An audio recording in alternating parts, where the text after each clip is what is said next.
Welcome back to another episode of That's Business. Today's guest, Steve, is MadAveGroup's Executive Vice President of Operations and the Director of BusinessVoice, their Caller Experience marketing agency.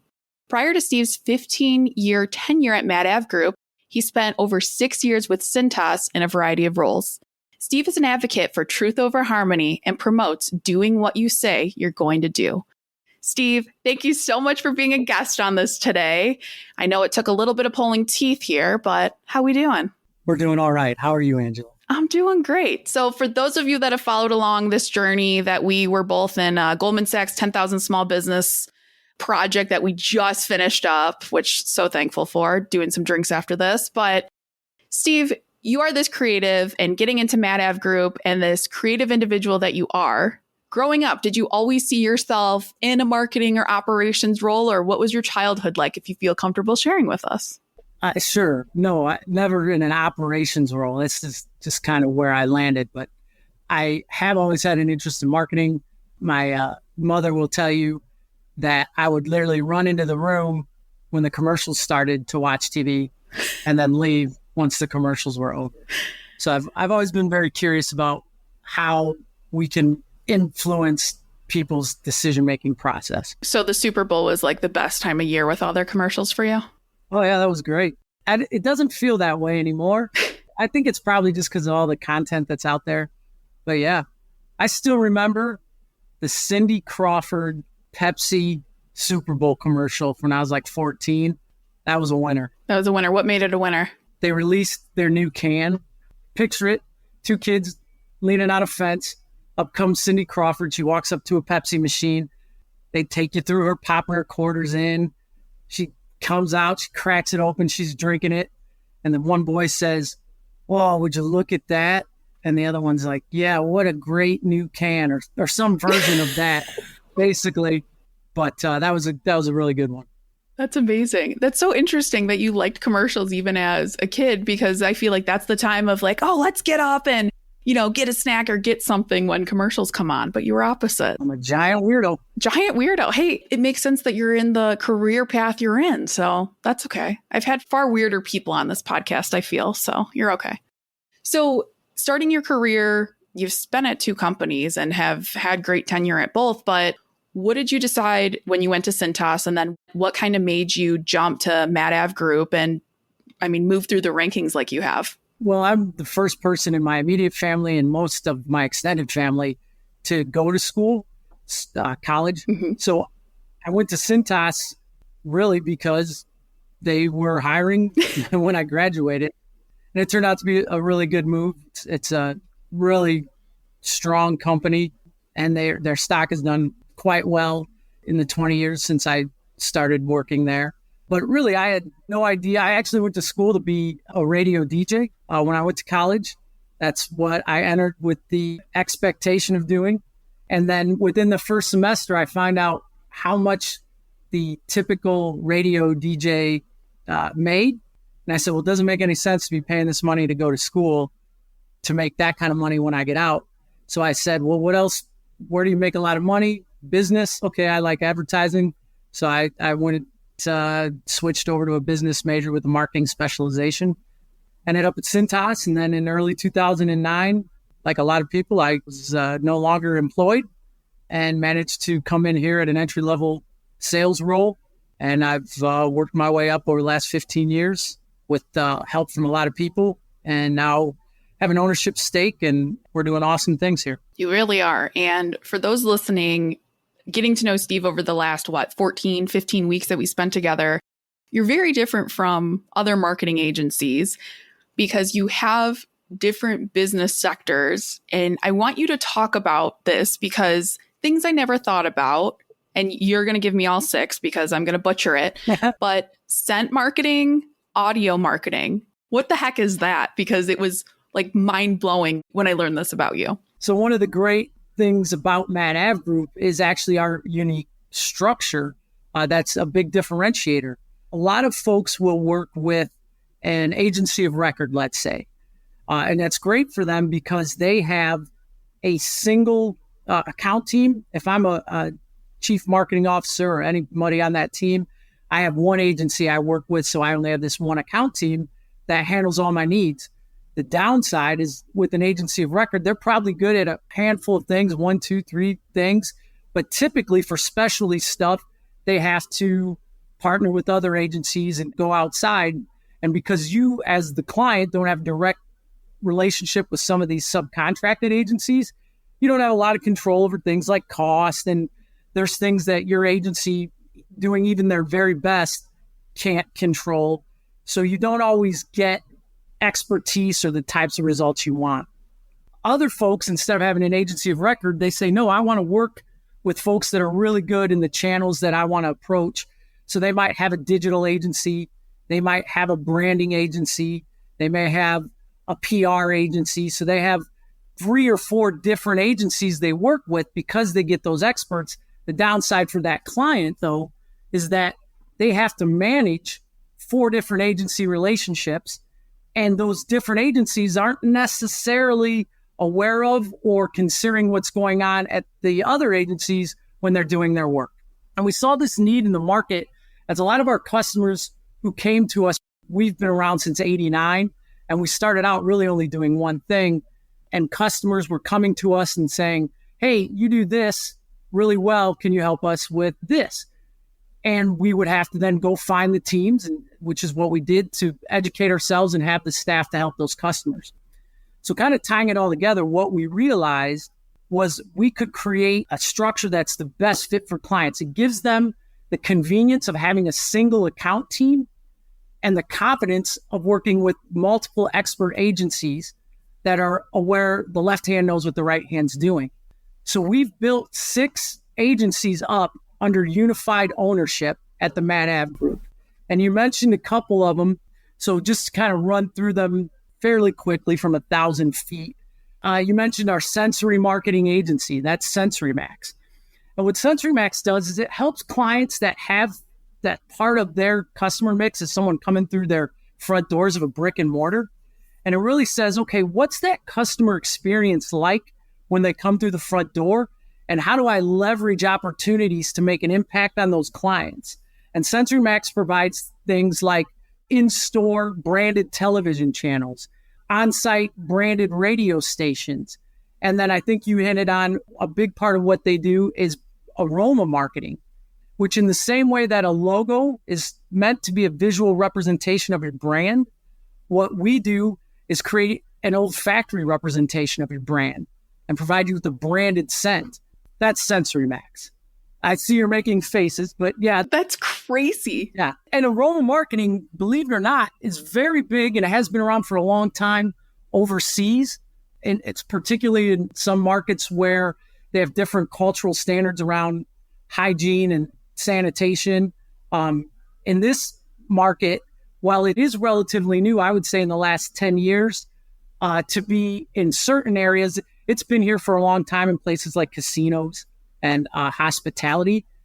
What we've found a lot of success in is helping customers that aren't in those traditional aroma marketing sectors create some brand differentiation and experience differentiation in banking, in auto care, in all kinds of different places, which is really cool.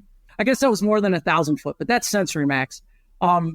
Another agency we have that's fairly unique is our Caller Experience Marketing Agency, and that's BusinessVoice. And what BusinessVoice does is it takes a look at what's the experience when someone actually calls you, right? 5 years ago, 10 years ago, 15 years ago, and it's getting less and less common. People were always calling. Certainly they're doing it less now because we have so many self-service channels. But if you think about that, so if someone has picked up the phone to call your brand, they're probably in a situation, certainly where they don't feel comfortable using a self-service platform, or maybe they're in a spot where they're feeling very emotionally charged about why they're calling. And so what we do is we take a look at that environment and say, is your brand, all that work you put into your logo, your visual identity, your brand promises, your online experience, does that all fall apart the minute someone calls you? Or is your caller experience in line with everything else you're doing as a brand? And by the way, when they do call, you kind of have a captive audience that can't change the channel or turn the volume down. So what kind of content can we provide to them that's most impactful, that might grow your customer share? So you're not going to get new customers necessarily through the phone because they've already called you. So we're not doing any attention and interest stuff, but we're going to maybe help you get more dollars or a larger share of that customer's purchase power over the phone. So if we're thinking about this, does that look like, I call customer service because my bill was wrong? Is that type of experience of like that hold music and things like that? Yeah, it's the entire caller journey. So we really take a look at what happens from the moment that call is picked up, this caller experience, whether it's picked up by a live person, by an automated attendant, by an interactive voice response system. We take a look at from that point to the point that they hang up, whether they hang up because they have what we call positive call abandonment, meaning your automated system is set up so well that it takes care of your caller's needs without having to talk to anybody. There are situations where that's the case, but often not. Well, then we also look at what happens when your CCR, customer care representative, gets on the phone. How do they handle that client? And what happens all the way to the point where that call ends? And then what's happening after that call? So it's really holistic. What's the journey? How is that automated content set up?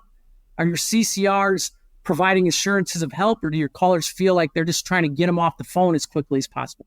And then 38 other things that we look at too. It's so interesting because I think we talked about this in class of, I forgot what company it was, but I called because a bill was wrong or something, and their hold music was so good. And the whole experience was awesome when I was pissed going into the call because whatever was screwed up, didn't have time for it, but their hold music was good. It was very curated. That was so much better than the experience of the screaming, like screeching music or just people that are miserable talking to you, because it's such a process too that I feel a lot of these bigger companies, not to generalize, are just like, we just want to get people off the phone. We don't care about that experience. Yep. And what you're doing is quite literally the opposite of, no, we need to think about this because, I mean, people talk. We both have big networks of, this call experience with, let's just pick on Wells Fargo, was awful and I can't stand them. And then that spreads like wildfire. So it's really interesting. And I'm just so fascinated with what you do. So we have those divisions. What else do we have that you do?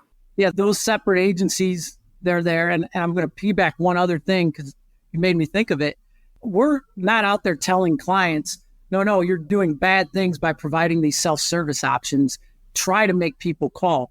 You can do both things. You can certainly say it's more cost-effective operationally for us to have people self-serve as much as possible, but that doesn't mean you ignore those that aren't, right? Those that are calling. And we had this conversation with the professional sports team just the other day. But yeah, that content, it's really important. Imagine waiting to talk to someone. You touched on this. Whenever you got to a live person to talk about your bill, you were basically put in a better mood maybe than when you called by that experience prior to talking to someone. And a lot of companies don't understand that. Now imagine you were waiting 2 or 3 minutes and every 30 seconds you just heard, thank you for holding. Your call is very important to us. We'll be with you momentarily. Well, you're going to be banging your head against a brick wall the second time you hear that, let alone the 10th.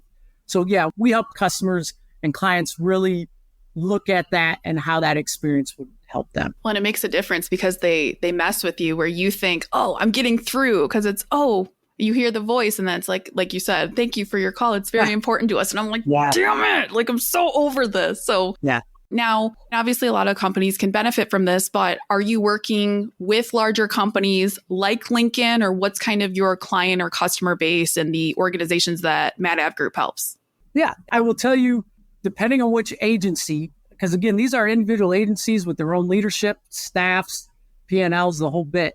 Depending on which agency you're working with, that ideal client for us could vary, right? For the first two, we talked about SensoryMax and BusinessVoice. If you're a company with a footprint that has multiple locations, right? Multiple brick and mortars, those tend to be clients that we're able to help the most. From BusinessVoice, if you field a ton of phone calls, I think that's kind of obvious, whether you have multiple locations or not, you're someone we could help. That would be an ideal client.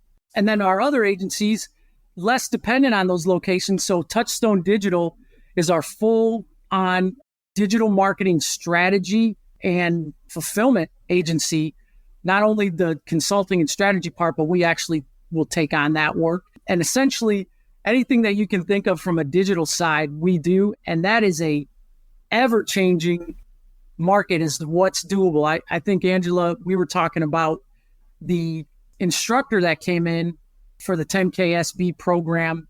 And even he admitted, he goes, hey, this curriculum was made 2 years ago. And in 2 years, there was a lot of dated stuff there in terms of what works, what doesn't, what's good, what's not. I'll be talking with a prospect today, right after this podcast, about the mix of organic SEO and digital advertising and what sorts of things are available out there from a digital advertising standpoint.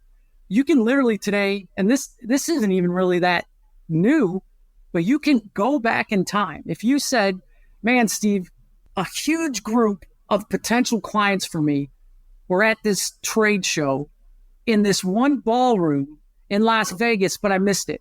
It was 3 months ago, but they were there. And man, that I could have only gotten to those folks.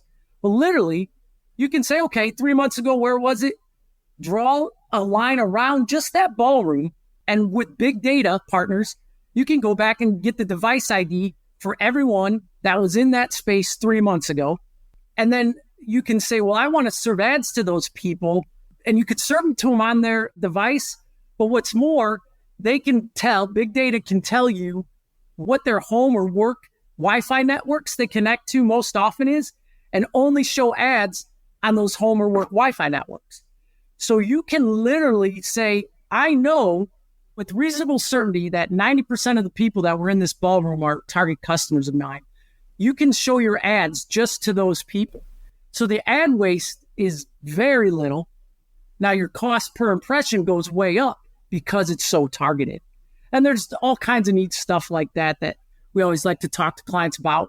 And that's not to say that's a silver bullet. For some clients, that's really helpful. For others, it doesn't help them at all.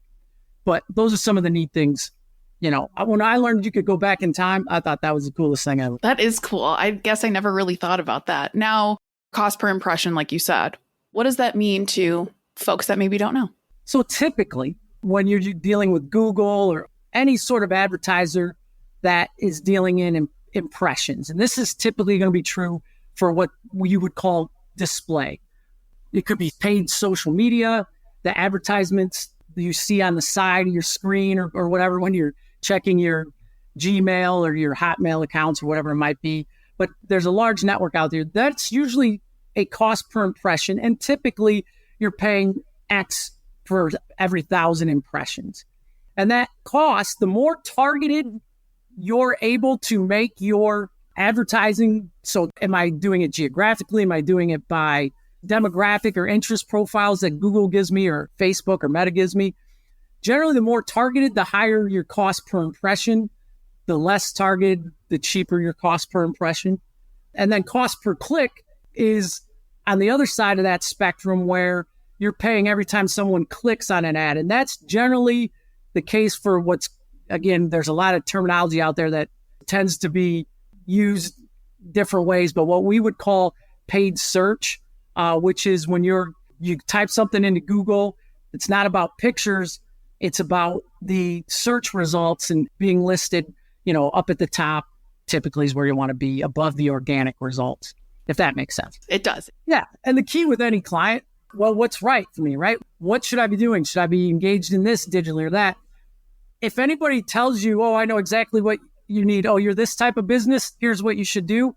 Pump the brakes a little bit, because even that you might be a chain of 50 tire and service centers and they have a program with another chain of 50 tire and service centers and they know exactly what worked for them. It's reasonable to assume there's definitely going to be some bleed over, but every client's different. And not only are you different, your marketing and business goals might be different.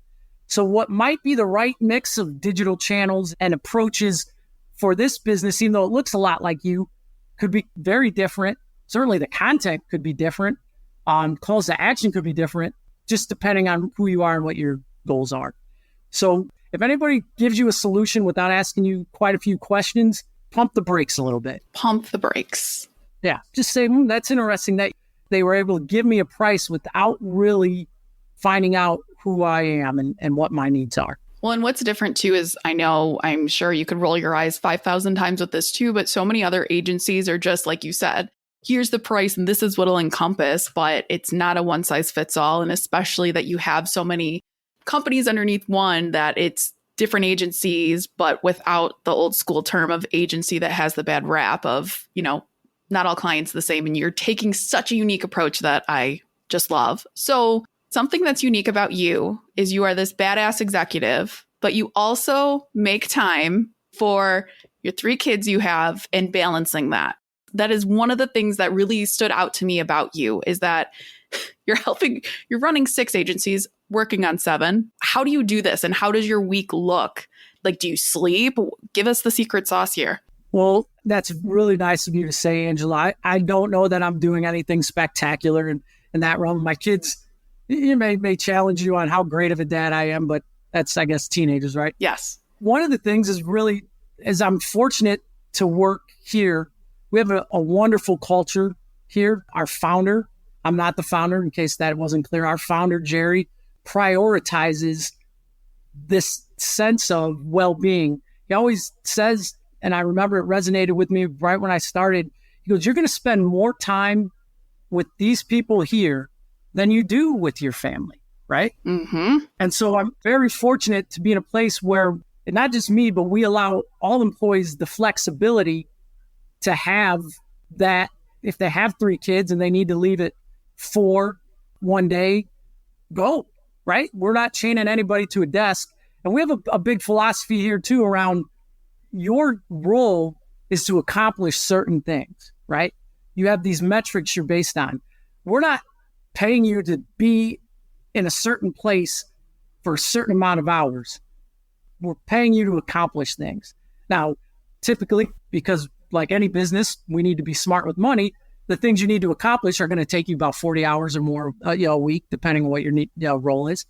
But I'm fortunate to be able to give my attention to my kids and do those things that I like because I'm at a place that allows for it. Such a big point to make.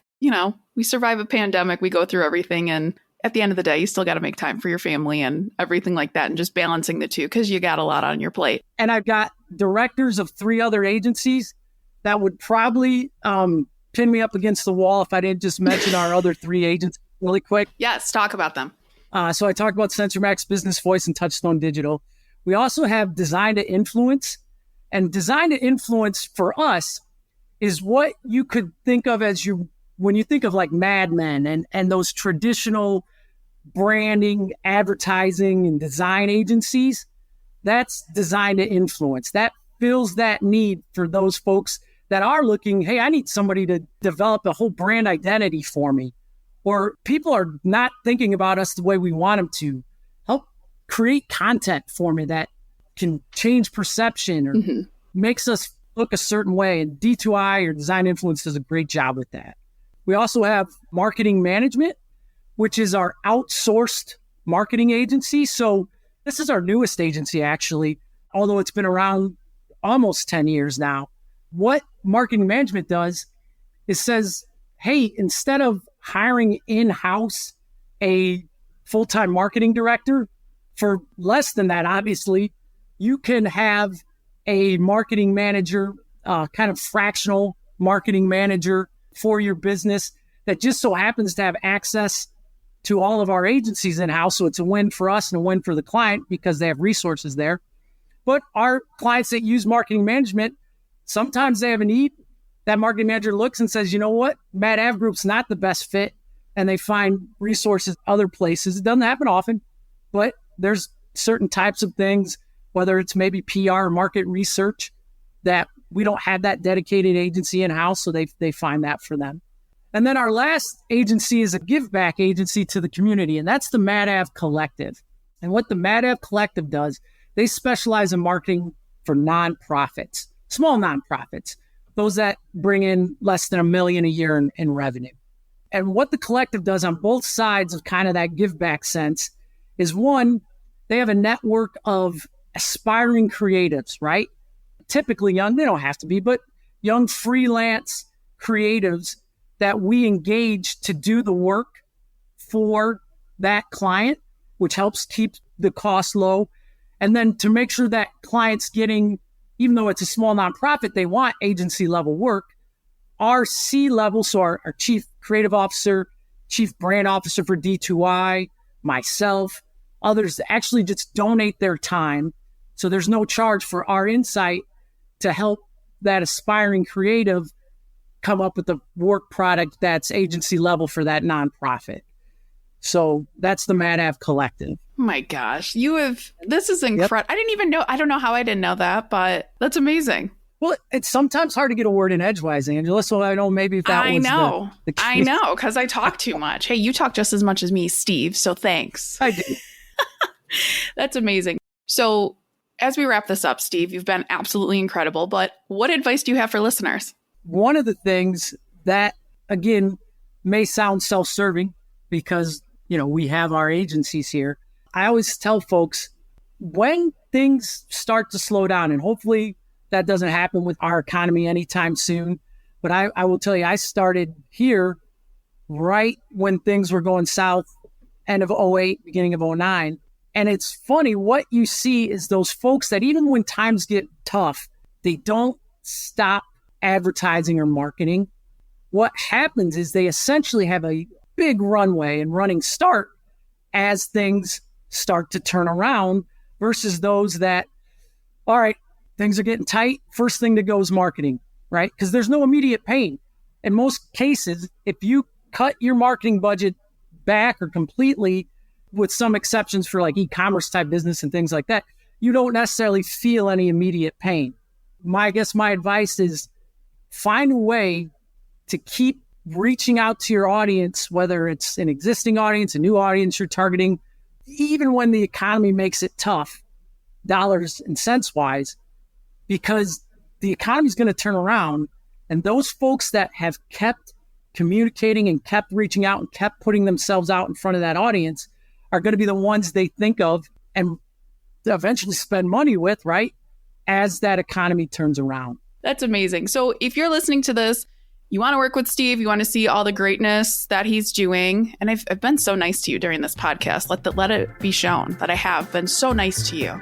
Yes. Let the record show. The record. It's on record. It's recorded. It's legit now. Yeah. But if you're listening to this, you want to work with Steve or in one of his agencies, head to the show notes and tune in again next week for another episode of That's Business.